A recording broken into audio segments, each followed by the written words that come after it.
In this video, we are going to write the equation of piecewise functions, as well as write the equations of piecewise functions from a graph and from a word problem.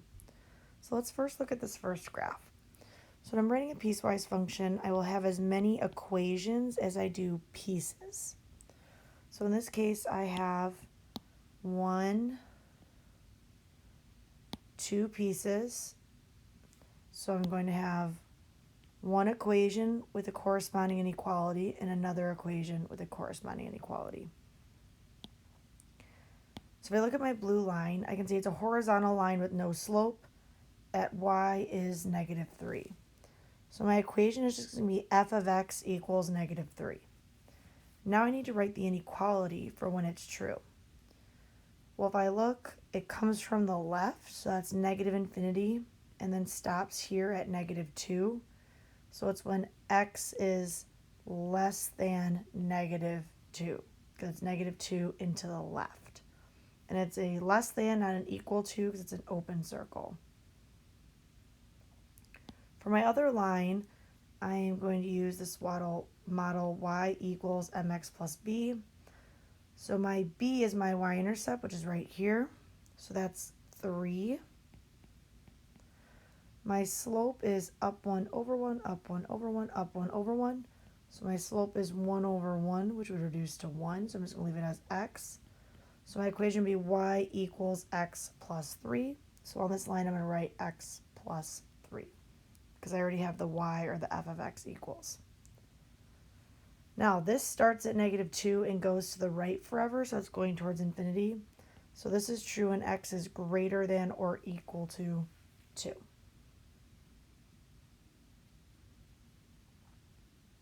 All right, let's look at our next one. All right, similarly, we have 2 pieces. So we are going to have 2 equations. So for this blue line, I'm going to have an equation and an inequality. So now this blue line starts at 0, 0. And if I look at the slope, I go down 1, right 1, down 1, right 1, down 1, right 1. So if I'm thinking about the equation of my line, my slope would be -1 over 1, and my y-intercept would be 0. So this would simplify to -x, because -1 over 1 would become -1x, plus 0 I don't have to write. So this top one is just going to be -x. And it's starting at 0 and going left forever, so it's going towards -infinity, so it's going to be x is less than 0. Now for this red line, again, I want to use y equals mx plus b. My b is the y-intercept right here, so 1, 2, 3, 4, -4. And my m is my slope, so I'm going up 2 over 1, up 2 over 1. So my slope would be 2 over 1, or just 2, so 2x minus 4 is going to be the equation that I write here. And this starts at 0 and goes to the right forever, so it's when x is greater than or equal to 0. And it's equal to because this point here was filled in. All right, this last one is a step function, but it's still a piecewise. And we have 3 pieces. So when we are writing this one, we're going to have 3 pieces. 1 for this first piece with a matching inequality, 1 for the second piece with an inequality, and 1 for this third piece with an inequality. So my red piece is at y is -2, so I'm just going to put f of x equals -2, and it's true between -2 and 1. So x is bigger than -2, but less than or equal to 1. And it's because it's filled in on 1, but open on -2. For the second piece, it's at y is 2. And it's true between 1 and 5. So 1 is less than x, which is less than or equal to 5. This last piece is at 5.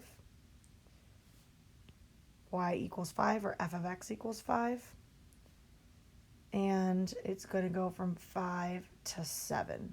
So 5 is less than x, which is less than or equal to 7. All right, let's take a look at this application problem. It says a postal service charges by the weight of an item being delivered. It costs $2.50 for items that weigh 1 pound or less. For additional pounds, it costs $1.25. Okay, so we're going to have a function. We have two parts to this function. So it's going to cost $2.50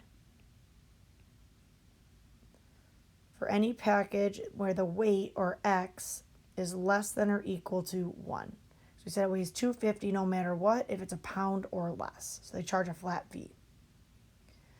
Now this next part's a little bit trickier. So they charge the $2.50, anything over a pound, they're going to charge $1.50 per pound.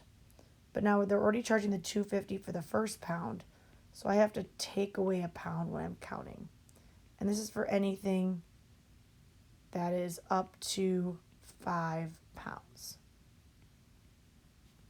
Actually, this should not be equal because it's equal about there. So when it's less than 1, it's $2.50. If it's between 1 and 5, it's $2.50 plus 125 times. Now this part comes from that if it was 2 pounds, I do 2 minus 1, so it'd be 1 times the 125. So we got to take away 1 because 1 pound is already cost $2.50.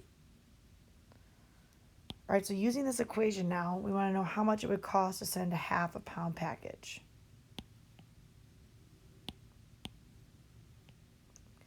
Well, half a pound would be when x is less than 1. So this is when x is less than or equal to 1, so it would cost $2.50. If the package costs 2 pounds, now we have to use our second equation.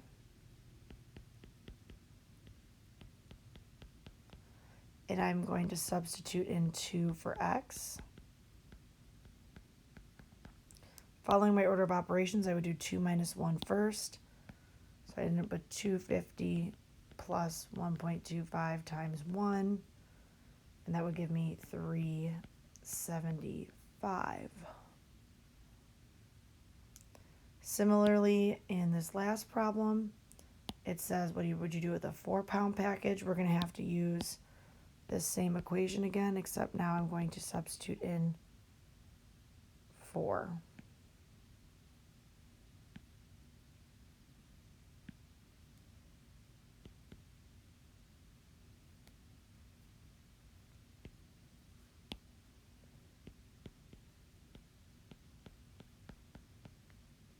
So I'd have $2.50 plus 125 times 3, which would give me, type that in our calculator, I get $6.25.